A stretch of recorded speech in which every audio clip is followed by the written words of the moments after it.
Students returned to classrooms in Syria on Sunday after the country's new rulers ordered schools to be reopened. It's a potent sign of some normalcy a week after rebels swept into the capital in the dramatic overthrow of President Bashar al-Assad. At this boys' high school in the capital Damascus, students cheered and clapped as the flag adopted by the new authorities was raised. The school's secretary said it was fully equipped, having spent the past few days preparing to welcome the children back again.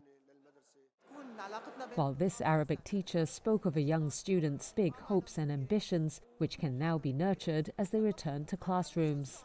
Officials said most schools around the country were opening on Sunday. That's the first day of the working week in most Arab countries, though some parents didn't send their children to class, worried about the uncertainty over the situation. This student said he was optimistic and very happy.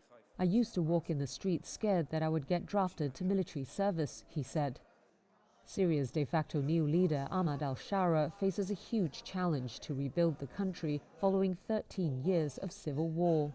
Global and regional powers are still working out a new stance on the country a week after Shara's group Hayat Tahrir al-Sham, or HTS, toppled the Iran and Russia-backed Assad government. HTS is designated a terrorist organization by many governments. On Saturday, top diplomats from the United States, Turkey, the European Union, and Arab nations met in Jordan to discuss the issue. The group agreed on a joint statement calling for a representative government that respects minority rights.